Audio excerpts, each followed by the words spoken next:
सन्मान्य आमदार पक्षाचे कामोसाठी आपण विनंती करतो की सन्मान्य विरोधी पक्षनेते सन्मान्य प्रवीण दरेकर साहेब यांचं या ठिकाणी आपण स्वागत करावं। लोकनेते माजी खासदार आदरणीय नागपूर नको साहेब, सन्मान्य आमदार पक्षाचे कामो साहेब, सन्मान्य आमदार वैभव गांधी साहेब, विनंती करतो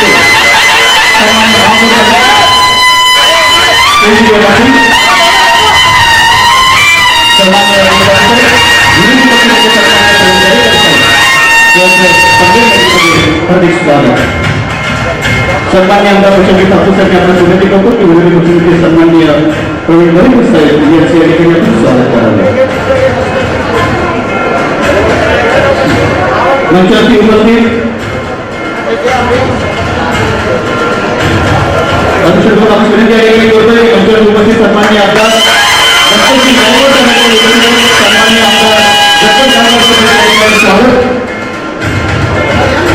सन्मान्य अनुशेष विनंती करतो की सन्मान्य आमदार निधी गायकवाड साहेब या ठिकाणी स्वागत। मी जनता सभेचे आपण विनंती करतो की मंचावरती उपस्थित सन्मान्य आमदार रमेश पाटील सन्मान्य आमदार रमेश पाटील सन्मान्य आमदार पाटील साहेब या ठिकाणी कार्यक्रमाच्या निमित्ताने या ठिकाणी स्वागत। त्याचबरोबर मी सन्मान्य आमदार रवींद्र गावकर साहेब आणि नगरसेवक आपण विनंती करतो की सन्मान्य गावकर साहेब या ठिकाणी आपण स्वागत करावं। मंचावर आपल्याला कार्यक्रम अभावी पंचायत सन्मान्य सन्मान्य पाटील युवराज पाटील उपस्थित मंडळी सर्व मान्यवरांचं या ठिकाणी मी स्वागत करतोय आणि आजच्या या जनाक्षर जातीच्या निमित्तानं आलेल्या सर्व मान्यवरांचं पुन्हा एकदा आपल्याला कल्याण जातीमध्ये जोरदार टाळ्या वाजवून स्वागत या ठिकाणी करूया। मान्यवरांचं स्वागतानंतर प्रास्ताविक करण्यासाठी मी जे सगळ्यांना विनंती करतो त्याच्या सोहळ्याचं प्रास्ताविक आपण करावं।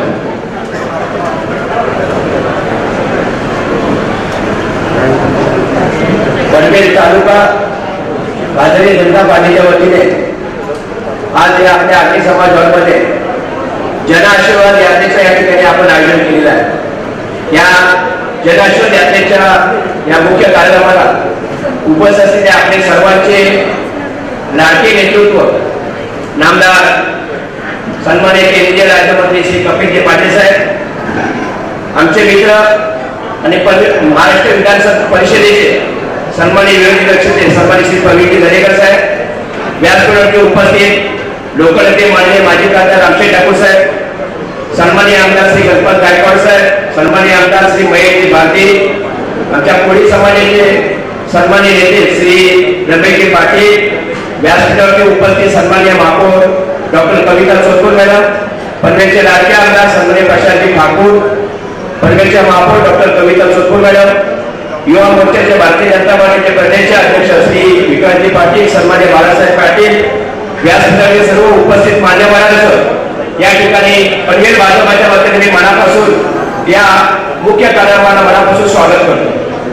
आज ही जी जन आशीर्वाद यात्रा रायगड जिल्ह्यामधून सुरू झाली आजपासून सकाळपासून आणि त्या संध्याकाळच्या सुमारास त्या पनवेलमध्ये या ठिकाणी सभा संपन्न होते। या मेळाव्याचं स्वरूप जे आहे ती लाभार्थी भेट म्हणून आहे, म्हणजे केंद्र सरकारच्या ज्या वेगवेगळ्या योजना आहेत त्या योजनांचे लाभार्थी जे आहेत त्या लाभार्थींचा सत्कार किंवा सन्मान्य अतिथींच्या हस्ते या ठिकाणी होणार। पण ही जन आशीर्वाद का काढली गेली? 2014 साली सन्माननीय आपल्या देशाचे पंतप्रधान म्हणून श्री नरेंद्र मोदी यांनी सत्तेची सूत्र हातात घेतल्यानंतर गेल्या 7 वर्षामध्ये समाजाचे सर्व घटक, मग त्याच्यामध्ये महिलांसाठी योजना असतील, मुलींसाठी योजना असतील, सैनिकांसाठी योजना असेल, सुमारे 80 कोटी लोकांना मिळणाऱ्या अन्न सुरक्षा योजनेचा लाभ असेल, पंतप्रधान विमा सुरक्षा योजनेचा लाभ असेल, अशी कितीतरी सैनिकांसाठी म्हणजे जे आपले सैनिक आहेत त्यांच्यासाठी 1 रँक 1 पेन्शन असेल, अशा अनेक योजना आहेत की समाजातला एकही असा घटक नाही तर तो घटक त्याच्यापासून वंचित राहिलेला आहे। 2014 पासून ज्यावेळी पंतप्रधान मोदी यांनी देशाचे पंतप्रधान सूत्रे हातात घेतली तर त्याच्यानंतर गेल्या 7 वर्षामध्ये आपला भारत देश हा आत्मनिर्भर आणि स्वयंपूर्ण होण्याच्या दृष्टिकोनातून या ठिकाणी अतिशय जोरदार या ठिकाणी मोदीच्या नेतृत्वाखाली सरकार काम करते। मला सांगण्यास अतिशय आनंद वाटते की संपूर्ण भारतामध्ये नव्हे तर संपूर्ण हिंदुस्थानामध्ये आज मोदी सरकार प्रभावी आणि या ठिकाणी अतिशय लोकांमध्ये आनंद झाल्याचे नेतृत्व या ठिकाणी आपल्या देशाला मिळालेलं आहे। या ठिकाणी ही जी जन आशीर्वाद काढले अनेक योजना या ठिकाणी आपल्या केंद्र सरकारने सर्व घटकांसाठी राबवलेल्या आहेत. त्या योजनांची माहिती घेण्याच्या दृष्टिकोनातून त्या योजनांच्या लाभार्थीमध्ये त्याची भेट घेणं, या योजनांमध्ये काही त्रुटी मुळे असतील तर त्या दूर करणं आणि सर्वात महत्वाचं म्हणजे या ठिकाणी या जनतेचा आशीर्वाद घेणं हा यात्रेचा हा मूळ उद्देश आहे. आज या भव्य दिव्य कार्यक्रमामध्ये आज आम्हाला अभिमान आहे या रायगड जिल्ह्याला की आमच्या रायगड जिल्ह्यातले एक सुपुत्र बहुजन समाजाचे नेतृत्व असलेले एक आगरी समाजाचे आमचे कर्तृत्ववान खासदार सन्माननीय श्री कपिलजी पाटील यांना आपले राज्य पंतप्रधान मोदी यांनी केंद्रीय राज्यमंत्रिमंडळाची संधी दिली. त्या संधीच्या निमित्ताने पहिल्यांदा ते जेव्हा खासदार म्हणून निवडून आले, जनतेचा आशीर्वाद केला म्हणून ते खासदार झाले. आज ते राज्यमंत्री झाले. तर ज्या जनतेतून आपण प्रतिनिधित्व करतो त्या जनतेचं या ठिकाणी आभार मानणं, त्यांना भेट घेणं, त्यांच्याकडनं अभिवादन करणे हा या या जनआशीर्वाद यात्रेचा मुख्य उद्देश आहे. आणि सर्वात महत्वाचं म्हणजे या जनआशीर्वाद यात्रेच्या माध्यमातून समाजाचे जे वेगवेगळे घटक आहेत त्याच्यामध्ये व्यापारी वर्ग असेल, म्हातारी कामगार असेल, कष्टकरी कामगार असेल, अनुसूचित जाती जमातीची लोक असतील, समाजाचे जे वेगवेगळे घटक आहेत त्या घटकांच्या गाठीपेटी घेऊन त्यांच्याशी सुसंवाद साधणं हा आज सगळी मान्यवर मंडळी राष्ट्रपती बसले ती या यात्रेच्या निमित्ताने पडवेल आहे. आमचा याच्याही पुढे आपले जे नेते मंडळी बसले त्यांच्या आशीर्वादाने आणि सहकार्याने हा महाविरोधी भारतीय जनता पार्टीचा आहे तो महाविरोध असाच पनवेल तालुक्यात संपूर्ण रायगड जिल्ह्यामध्ये एकाने जोरदार करेल आणि केंद्र सरकारच्या ज्या ज्या योजना या ठिकाणी आहेत त्या योजनांचा लाभ सर्वसामान्य आणि ज्या योजनाच्या घटक असे या ठिकाणी जाहीर केल्या घोषित केल्या तो लाभ मिळवून देण्याची जबाबदारी सगळे आमचे कार्यकर्ते पदाधिकाऱ्यांचे आणि या योजनांचा लाभ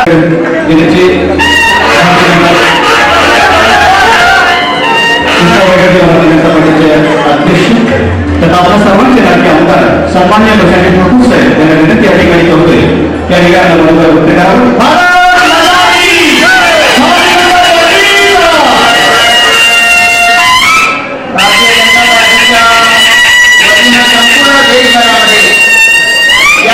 पंतप्रधान नरेंद्र मोदी यांच्या प्रेरणेतून नव्यानं नियुक्त झालेल्या सर्व मंत्री महोदयांची जन आशीर्वाद यात्रा देशामध्ये एकाच वेळेला सुरू आहे.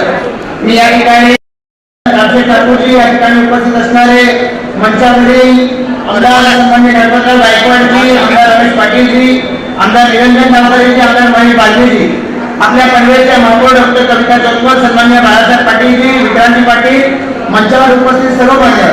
ज्या सभागृहामध्ये आपण बसलोय त्या सभागृहाचं नाव आहे महात्मा ज्योतिबा फुले सभागृह. एक योग आलेला आहे की पंतप्रधान नरेंद्र मोदी यांच्या नेतृत्वाखाली जे देशभरामध्ये विकासाचं चक्र सुरू आहे त्याच्यामध्ये सर्वसामान्य लोकांपर्यंत पोहोचलेल्या योजना महात्मा फुलेंच्या नावाच्या सभागृहामध्ये त्या लाभार्थ्यांचा सत्कार करण्याची संधी मिळते. आणि हे महात्मा फुले सभागृह ज्यांच्या प्रेरणेमुळे बनलं, त्यांच्या मेहनतीने मुळे बनलं ते लोकनेते दिबा पाटील साहेब जे या मतदारसंघाचे 1957 सालापासून 5 वेळेला आमदार राहिले, 2 वेळेला खासदार, 1 वेळा विधान परिषदेचे आमदार.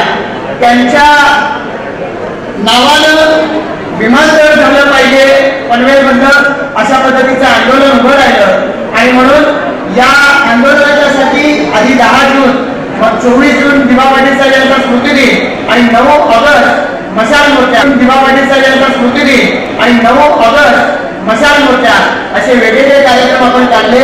आगरी दर्पण दिबा पाटील साहेबांच्या प्रेरणेतून निर्माण झालेलं ते मासिक त्या आगरी दर्पणमध्ये या दिबा पाटील साहेबांच्या नावासाठी चाललेल्या आंदोलनाचा एक विशेषार्थ काढला आहे. या ठिकाणी उपस्थित सन्माननीय रामशेठ ठाकूर साहेब, सन्माननीय जेडी दांडेजी, दीपक म्हात्रेजी यांना मी विनंती करतो की त्यांनी कपिल पाटील साहेबांना, प्रवीण भाऊंना हा विशेषांक अनावरण करण्यासाठी द्यावा आणि सन्मान्य कपिल पाटील साहेब यांना मी विनंती करतो की त्यांनी या विशेषांकाचं आपल्या सर्वांसाठी प्रकाशन करावं. लोकनेते दिबा पाटील साहेब हा तुमच्या आमच्या एक अस्तित्वाचा, अस्मितेचा असा एक विषय झाला आहे. त्या दिबा पाटील साहेबांच्या नावानं हे पनवेलमधलं विमानतळ व्हावं याच्यासाठी या पनवेल, उरण, रायगड, ठाणे, मुंबई, पालघर सगळ्या सर्वसामान्य भूमिकेने चर्चा घेतले.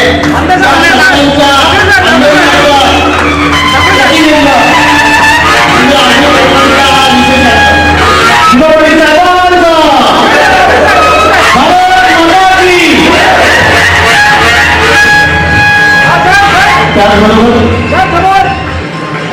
त्याचबरोबर कर्नाटक, तामिळनाडू, तेलंगणा आणि महाराष्ट्रामध्ये देशाचे पंतप्रधान नरेंद्रजी मोदी साहेब यांनी मंत्रिपद दिल्याबद्दल खास करून विशेष आभार व्यक्त करण्यासाठी साऊथ इंडियन स्टेटचे दिवाणी या ठिकाणी आहे आणि सन्माननीय कपिल पाटील साहेबांना ते आभार पत्र देते नरेंद्र मोदीचा आभार करते पण त्याचा स्वीकार कपिल पाटील साहेब आपण करावा अशी विनंती या ठिकाणी करतो. साऊथ इंडियन स्टेटचे सर्व पदाधिकारी या ठिकाणी खास करून देशाचे पंतप्रधान नरेंद्र मोदी साहेब यांचे आभार व्यक्त करण्यासाठी आपण आलेले या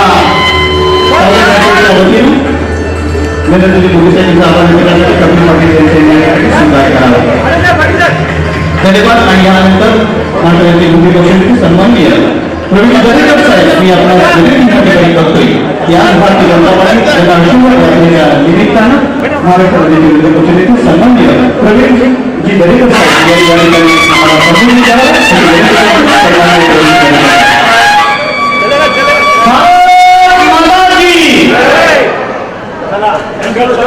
जन आशीर्वाद यात्रेच्या निमित्तानं होत असलेल्या या लाभार्थ्यांच्या मेळाव्यात उपस्थित तुम्हा सर्वांचे लाडके खासदार सन्माननीय नवनियुक्त मंत्री कपिलजी पाटील साहेब, आपल्या सगळ्यांचे सन्माननीय मार्गदर्शक माजी खासदार लोकनेते रामशेठ ठाकूर साहेब, या जिल्ह्याचे भारतीय जनता पार्टीचे अध्यक्ष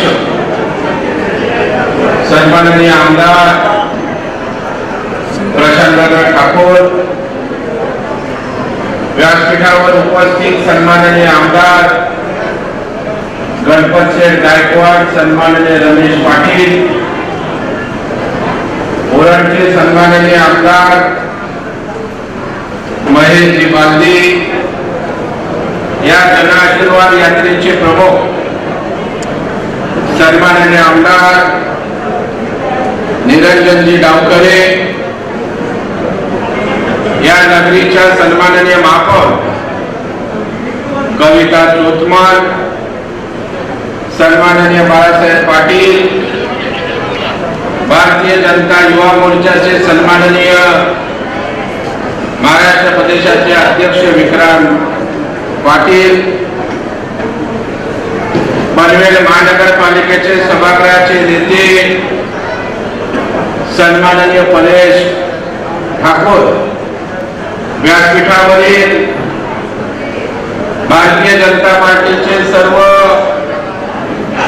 सन्माननीय पदाधिकारी आणि या ठिकाणी उपस्थित असलेल्या पंतप्रधान नरेंद्र मोदी साहेबांच्या केंद्र सरकारच्या विविध योजनांचा लाभ घेतलेल्या लाभार्थी बंधू भगिनी आणि मातांनो, आज या ठिकाणी जन आशीर्वाद यात्रेचा प्रवास करत करत आपले मंत्री कपिल पाटील साहेब आपला आशीर्वाद घेण्यासाठी या ठिकाणी उपस्थित आहेत. आणि तर पनवेल शहरामध्ये घुसल्यानंतर इथल्या जनतेच्या आनंदाला खऱ्या अर्थानं उधाण आलं. म्हणजे अलिबाग पासून सुरू केलेली जन आशीर्वाद यात्रा अलिबाग झालं, पेण झालं आणि आज पनवेल करत या ठिकाणी आगरी समाजाच्या महात्मा फुले सभागृहात पोहोचते. समाधानाचं वातावरण, आनंदाचं वातावरण या ठिकाणी समाजामध्ये झालेलं आहे. मी तर या ठिकाणी सांगेन की येणारा कुठलाही काळ असो, येणारा कुठलाही आव्हानात्मक काळ असो, निवडणुकीचा काळ असो, या ठिकाणी प्रजांना या ठिकाणचा आगरी समाज 100% मोदी साहेबांच्या पाठीशी उभा राहिल्याशिवाय राहणार नाही. एवढं मोदी साहेबांनी भरभरून या समाजाला या ठिकाणी दिलेलं आहे. आणि म्हणून कपिलजी आपली जबाबदारी वाढलेली आहे. ठाणे जिल्हा असेल, रायगड जिल्हा असेल, ज्या भावनेने मोदी साहेबांनी आपल्याला जबाबदारी दिलेली या समाजाच्या आशा आकांक्षा पूर्ण करण्याची अपेक्षा आपल्याकडून व्यक्त केलेली, ती अपेक्षा या ठिकाणी पूर्ण करण्याची जबाबदारी आपली आहे.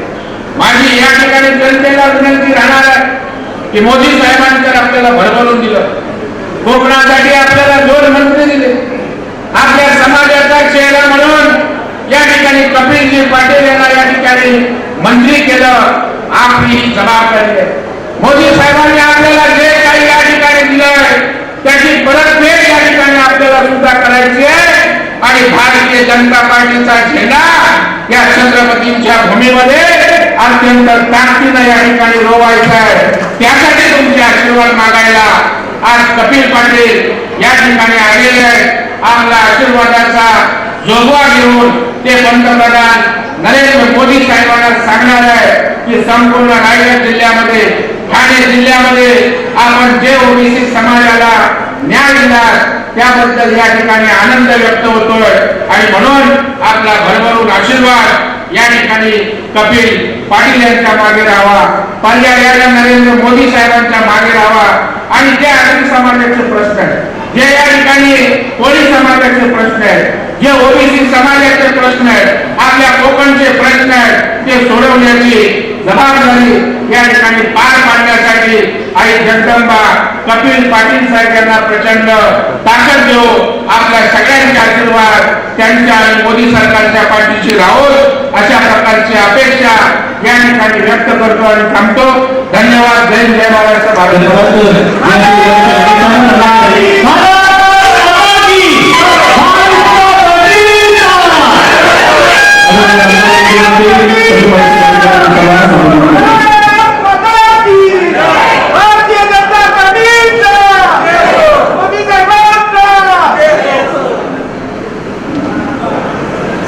जन आशीर्वाद यात्रेच्या निमित्ताने आणि लाभार्थ्यांच्या मेळाव्याच्या निमित्ताने या ठिकाणी आपल्याला आत्ताच ज्यांनी मार्गदर्शन केलं, विधान परिषदेचे विरोधी पक्ष नेते सन्माननीय प्रवीणजी दरेकर साहेब, आपल्या सगळ्यांचे ज्येष्ठ मार्गदर्शक लोकनेते माजी खासदार सन्माननीय रामशेठ ठाकूर साहेब, आमदार रणजितसिंह गायकवाड, आमदार निलेश पाटील, आमदार निरंजन डावखरे यांच्या नेतृत्वाखाली आज हा कार्यक्रम या ठिकाणी संपन्न होत आहे. त्या आमदार सन्मान्य प्रशांतजी ठाकूर, आमदार महेश गांधी, महापौर सविता जोगमाल, विक्रांत पाटील, बाळासाहेब पाटील, हरेश ठाकूर, मंडळाचे अध्यक्ष, त्यांचे सर्व पदाधिकारी, मंचावर उपस्थित सर्व मान्यवर, उपस्थित कार्यकर्ते, लाभार्थी, बंधू भगिनी आणि पत्रकार मित्रांनो, जन आशीर्वाद यात्रेच्या निमित्ताने आपण सर्व मंडळी या ठिकाणी मला आशीर्वाद देण्यासाठी जमलेल्या आहात. मित्रांनो, ही जन आशीर्वाद यात्रा मी आपल्याकडे आशीर्वाद घ्यायला जरी आलेलो असलो तरी खऱ्या अर्थाने ह्या आशीर्वादाच्या माध्यमातून आपण सर्व मंडळी मला जे आशीर्वाद देतात की मोदीजींनी मला केंद्रीय मंत्रिमंडळात स्थान दिलं म्हणून त्यांच्या प्रति खऱ्या अर्थाने कृतज्ञता व्यक्त करत असतात. त्याचा अर्थ आपलं नेतृत्व जे आहे, पण देशाचं नेतृत्व असेल आदरणीय नरेंद्र मोदीजींच्या रूपाने,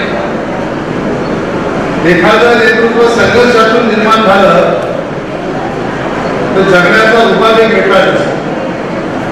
रुबाब हा विकत घेता येत नाही आणि तो दाखवता येत नाही, तो व्यक्तिमत्वातून सिद्ध होतो. तसं देशाचं नेतृत्व नरेंद्र मोदीजी यांनी आपल्या व्यक्तिमत्वातून त्यांचा रुबाब दाखवलेला आहे.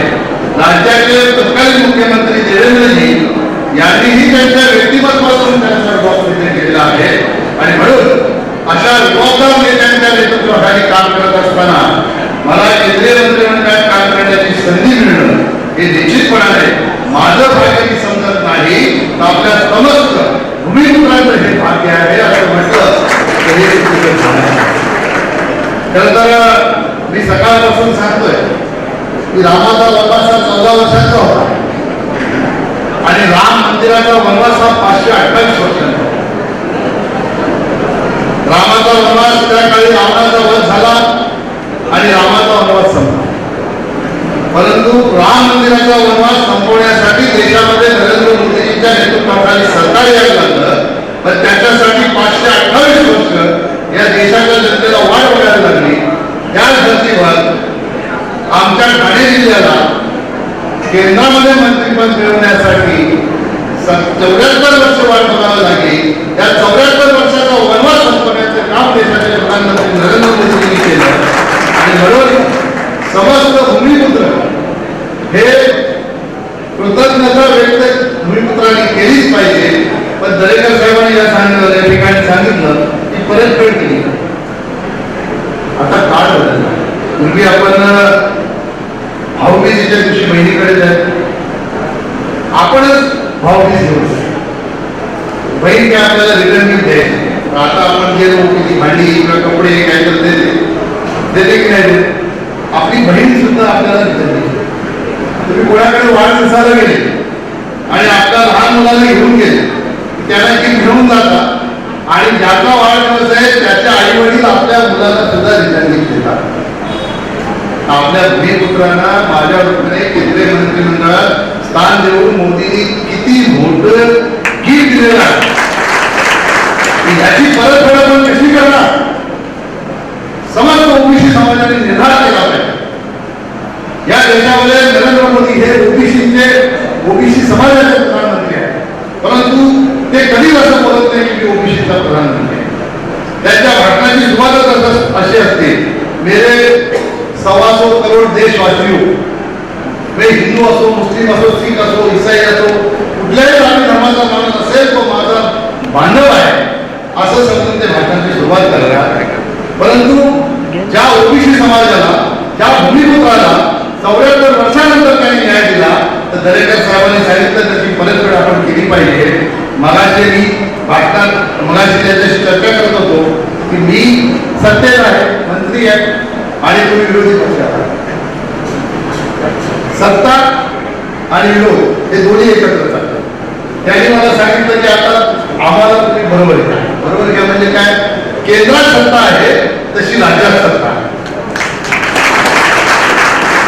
मला आपल्याला हेच आव्हान करायचं आहे की मोदीजींच्या नेतृत्वावर देशाने शिक्कामोर्तब केलेला आहे. या राज्यामध्ये महाविकास आघाडीचं जे सरकार झालेलं आहे त्या आपली फसवणूक करून झालेलं आहे. म्हणून ओबीसी समाजाने, इतर समर्थ समाजाने पेट्रोल उठलं पाहिजे आणि मोदीजींनी आपल्याला जे गिफ्ट दिलेलं आहे त्याला रिटर्न गिफ्ट महाराष्ट्रामध्ये सत्तांतर घडवून देवेंद्र फडणवीस यांना पुन्हा मुख्यमंत्री करून त्याला रिटर्न गिफ्ट दिली पाहिजे हे आवाहन करण्यासाठी. खरं तर या जनाशीर्वाद यात्रेची सुरुवात ठाण्यामधून झाली. जनाशीर्वाद यात्रेचे महाराष्ट्राचे प्रमुख संजय केळकर साहेब आहेत, ते ठाण्यामध्ये आमदार आहेत. तुमचे पण आमदार आहेत. त्यांच्यावर माझ्या जनाशीर्वाद यात्रेची जबाबदारी दिली. अतिशय उत्कृष्ट आयोजन त्यांनी ठाण्यात. तसं डोंबिवलीला झालं, कल्याणला झालं. आज आम्ही सकाळपासून अलिबाग पासून ही यात्रा सुरू केली. इतका प्रतिसाद या यात्रेला, प्रचंड प्रतिसाद भूमिपुत्रांचा ह्या यात्रेला. हे फक्त नियोजन चांगलं केलं, कार्यकर्ते जमले म्हणून आशीर्वाद यात्रा यशस्वी होईल नाही. हे कपिल मंडळाला मंत्री केलं म्हणून तुम्ही रस्त्यावर जमा होऊन माझा सन्मान करता का? तर नाही. हे खऱ्या अर्थाने भूमिपुत्राला ह्या गोष्टीची जाणीव झालेली आहे की ज्या प्रधानमंत्र्यांनी आपल्या एका शेतकऱ्याच्या कुटुंबात जन्मलेल्या सामान्य माणसाला केंद्रात मंत्रिपदाची काम करण्याची संधी दिली, त्या मोदीजींच्या प्रती कृतज्ञता व्यक्त करण्यासाठी, मोदीजींना धन्यवाद देण्यासाठी, मोदीजींच्या प्रती आभार व्यक्त करण्यासाठी सगळे भूमिपुत्र रस्त्यावर येत आहेत. याच्यापेक्षा दुसरा आनंद सुद्धा असू शकत नाही. मराठी दरेकर साहेबांनी सांगितलं की आता तुम्ही भूमिपुत्र मंत्री झालेला, यांच्या सगळ्या अडीअडचणी सोडवण्याची जबाबदारी आमची आहे. आमदारांनी सांगितलं की या ठिकाणी दिवा पाटलांच्या नावाचं मोठं आंदोलन आम्ही होते. मला अतिशय नम्रपणाने आपल्याला मी सांगतो की त्या आंदोलनात मला सहभागी होता आलं. मी दशरथदादा आणि जगन्नाथ पाटील साहेबांना फक्त लोकांना सांगितलं होतं की त्याच वेळेला मला जे पी नड्डाजींची आणि मोदीजींची वेळ मिळाली होती आणि म्हणून मी दिल्लीत गेलो होतो. मी पाटील साहेबांना सांगितलं काय करू, मोठा कठीण प्रसंग आहे, एवढ्या मोठ्या प्रमाणात आपले भूमिपुत्र बांधव विमानाचं नाव एअरपोर्टला देण्यासाठी त्या ठिकाणी जमणार आहे. आणि पहिली मागणी 2015 या विमानतळाला विमानाचं नाव द्यावं अशी मागणी मी करायला, मीच त्या आंदोलनात नाही, तर हे मला काही व्यवस्थित वाटत नाही. पण त्यांनी सांगितलं की तुमचं काम अतिशय महत्वाचं आहे, तुम्ही तिकडे जा. मी दिल्लीत गेलो, तिथून बाहेर दिली, दिल्लीत जाऊन गाठी घेतल्या आणि मग 7 वेळेचा जो दिवस उगवला तो आपल्या भूमिपुत्रांना 74 वर्षाची जी प्रतीक्षा होती ती मोदीजींनी संपवली. आणि म्हणून 4 दिवसापूर्वी दशरथदादा रामचंद्र ठाकूर यांच्या नेतृत्वाखाली दिल्लीमध्ये जेव्हा माझ्याकडे शिष्टमंडळ आलं, त्यांनी सांगितलं मला फोन करून की आम्हाला विमान उड्डाण मंत्री यांची भेट घ्यायची आहे. मी तात्काळ त्यांना फोन केला, त्यांची वेळ घेतली, त्यांच्याकडे गेलो, त्याला सगळी सविस्तर माहिती आपल्या शिष्टमंडळाने दिली आणि त्यांनी शासन केलेलं आहे ते मी याच्यात लक्ष घालीन. भूमिपुत्रांची जी मागणी आहे, भूमिपुत्रांचा जो हट्ट आहे तो पुरवण्यासाठी हे सगळं मराठीत बोलले.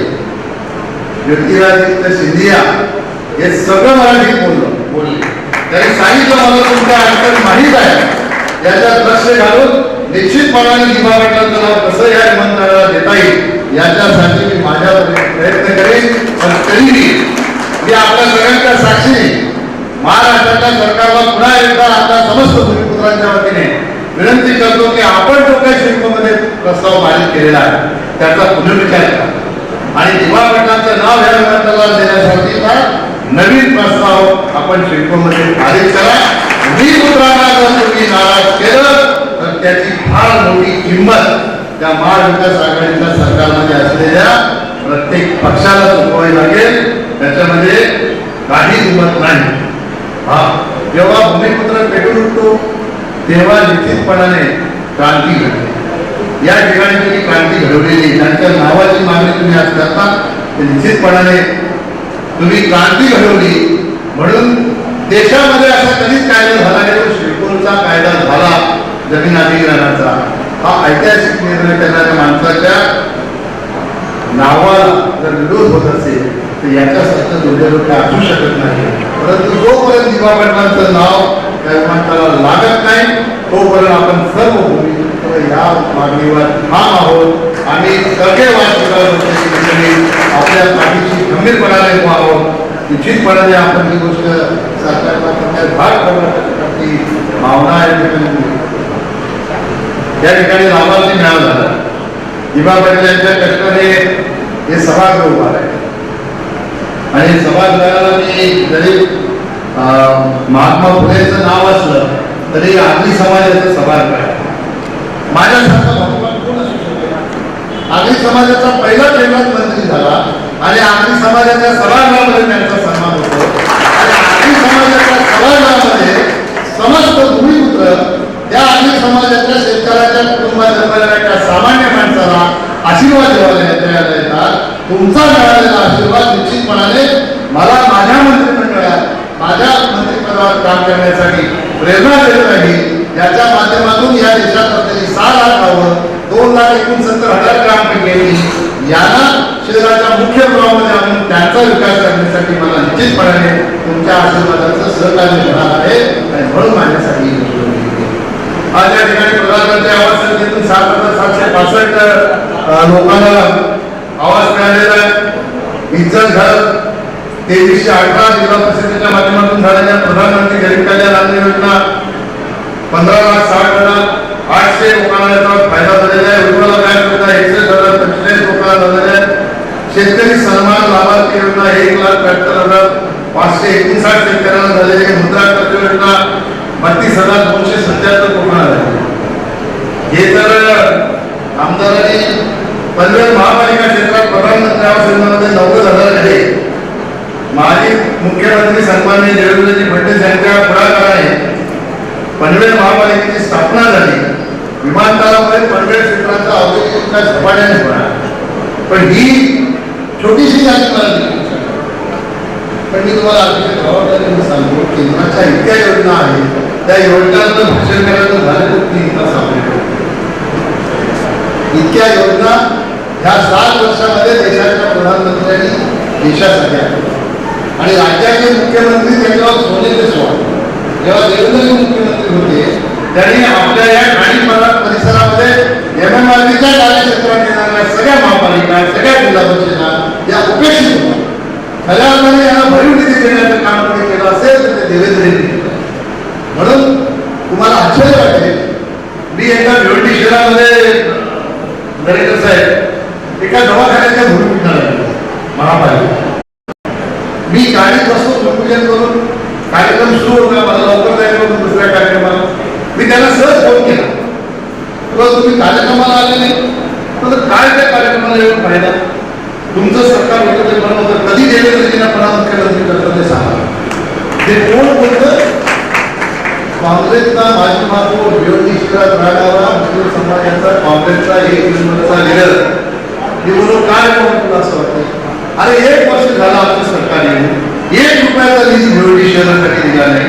आणि देवेंद्रजी बीजेपीचे, तुम्ही बीजेपीचे, मी महापौर काँग्रेसचा, आणि तुम्ही 1450 कोटी रुपये भिवंडी शहरासाठी देता. याला 14 रुपये देता आले नाही. मग मला काय वाटतं, देवेंद्रजी मुख्यमंत्री झाले पाहिजे असंच वाटतं. याच्यासारखं मोठं सर्टिफिकेट दुसरं कुठं असतं?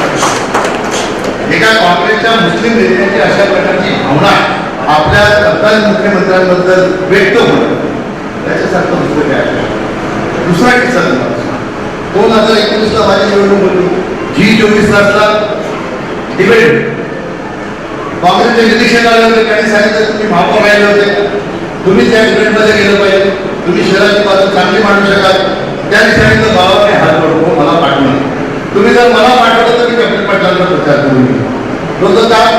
आणि ते बीजेपीचं असताना मी माझ्या महापौर पदाच्या कारकिर्दीमध्ये देवेंद्रजींच्या माध्यमातून एवढा निधी त्यांनी दिलेला आहे. आणि मी महापालिकेच्या पटलावर, महापालिकेच्या महासभेमध्ये ह्या दोघांचा आणि आमदार आपले महेश चौगुले यांचा तिघांचा अभिनंदनाचा ठराव मी मांडलेला आहे. मी कुठल्या बोलायला जाऊन त्यांच्यावर टीका करा? मी गेलो तर त्यांचा प्रचार होईल. मी बोलला की त्यांनी काम केलेलं आहे, मला अडचणी त्यापेक्षा मला पाठवू नका, हे असं काम करण्याचं हे सरकारवाल्यांनी काय केलं? जेवढी कामं देवेंद्रजींनी मंजूर केली होती सगळ्यांनाच कमी केली. पण पुन्हा आपल्याला विकास करायचा असेल तर महापौरमध्ये त्याला अडचणी नसेल आपल्या सरकारने. पुन्हा आपल्याला सर्वांगीण विकास महाराष्ट्रात साधायचा असेल तर आपल्याला सगळ्यांना कटिबद्ध होऊन काम करावं लागेल. येणाऱ्या काळामध्ये पुन्हा एकदा भारतीय जनता पक्षाची स्वतःच्या टॅक्सीवरची सत्ता या महाराष्ट्रावर आणून पुन्हा एकदा देवेंद्रजींना मुख्यमंत्री करावं लागेल. जेणेकरून आज काँग्रेसचा अजून कुठल्या पक्षाचा माणूस बोलेल, पण प्रशासनी आम्हाला दिल्लीत सगळे खासदार शिवसेनेचे भेटतात. ते बोलतात साहेब काहीतरी करा, हे लवकर काढा. आमचं 1 रुपयाचं काम होत नाही, जे काम होतं ते सगळं राष्ट्रवादीचं काम. तुम्ही परवा संजय जाधवांचं स्टेटमेंट बघितलं असेल त्यांच्या भाषणामध्ये, बघितलंय तुम्ही? नाही बघितलं ना? काय बोलले ते राष्ट्रवादीच्या बद्दल? आपल्याला काही बोलायची होतं त्यांच्या पण आपल्याला त्या आंदोलनासारखी आपली जाहीर मोठी करायची, कोणालाही धक्कायला लावता. आपण आपल्या ताकदीवर, आपल्या देवेंद्रजींनी केंद्र सरकारने केलेल्या विकासाच्या जोरावर, गडकरी साहेबांनी केलेल्या विकासाच्या जोरावर, गडकरी साहेबांनी महाराष्ट्रासाठी 1 लाख कोटीचा निधी दिलेला आहे. ही रक्कम काही कमी नाही. 1 लाख कोटी कशाला होतं? 1 लाख कोटीचा निधी एका महाराष्ट्रासाठी जेव्हा गडकरी साहेब केंद्रातून देतात आणि त्यांच्यावर वेळ येते मुख्यमंत्र्यांना पत्र लिहायची की मला तुमच्या सरकारकडून काही सहकार्य मिळत नाही, मी कामं मंजूर करतो, तुमचे लोकप्रतिनिधी त्रास देतात, ठेकेदाराला काम करून देत नाही, अशा प्रकारचं पत्र लिहिण्याची वेळ जर गडकरी साहेबांना येत असेल की याच्यासारखं दुसरं सरकार वाईट असू शकत नाही. म्हणून ते लवकरात लवकर सरकारचं झालं पाहिजे, जेणेकरून आपल्याला आपल्या महाराष्ट्राचा सर्वांगीण विकास साधण्याचं काम करायचं. अनेक लोक बोलतात की जनाशीर्वाद यात्रा आहे, त्याला जनतेचा आशीर्वादच नाही. किती वेळ आहे संपायचं एक सोडतो. अनेक लोक बोलतात या जनाशीर्वाद यात्रेला तुम्ही काय पाहिलं असेल, तुम्ही कोणाचं नाव घेऊन त्यांना उगीच आपण मोठं करण्याचं काही कारण नाही. जनतेचा आशीर्वादच नाही. जनतेचा आशीर्वाद देतो. 7 वर्ष देशाचे प्रधानमंत्री नरेंद्र मोदी, पहिले 287 जागा, आता 303 बीजेपीच्या जागा, ह्या जागा घेऊन जी व्यक्ती प्रधानमंत्री झाली देशाचा गौरव वाढवून विश्वामध्ये भारताची ज्यांनी किंमत वाढवली त्यांना जनतेचा आशीर्वाद मिळेल असं बोलण्याचं धाडस होतं तरी कसं? मला तुम्ही सांगा, परवा लाल किल्ल्यावर मोदीजींनी भाषण केलं, त्यांनी जे मुद्दे भारतामध्ये घेतले, इंडियाची इंटरव्ह्यूवाले आलेले इंटरव्ह्यू त्यांना तुम्ही विचारलं तर सांगते. इंडिया टीव्हीने याचं सर्वेक्षण केलं, त्यांनी भाषण केलेल्या प्रत्येक मुद्द्यावर देशातल्या तरुणांचं मत विचारलं, त्याचं रँकिंग केलं. प्रधानमंत्र्यांच्या भाषणातल्या प्रत्येक मुद्द्याला देशातल्या तरुणांनी 74%, 75%, 82%, 90%, 92% असं रँकिंग केलं. देशाच्या प्रधानमंत्र्यांच्या भाषणाला जर 90-92% ॲव्हरेज रँकिंग मिळत असेल, हा जनतेचा आशीर्वाद नाही. देशाचे तरुण, देशाची जनता ही अजून मोदीजी. तुम्हाला चिंता करण्याचं कारण नाही, आम्हाला आशीर्वाद आहे. जोपर्यंत मोदीजींच्या मनात आहे तोपर्यंत देशाचे प्रधानमंत्री नरेंद्र मोदीच राहणार. आणि पंडित नेहरू 16 वर्ष प्रधानमंत्री राहिले. पंडित नेहरूंचा 16 वर्षाचा रेकॉर्ड ब्रेक करण्याचं काम ही तुमच्या सगळ्यांच्या आशीर्वादाने देशाचे प्रधानमंत्री नरेंद्र मोदीजीच करणार, याच्यामध्ये निर्माण शंका नाही. तुम्ही आणि मी आपण सगळे भाग्यवान आहोत. आपण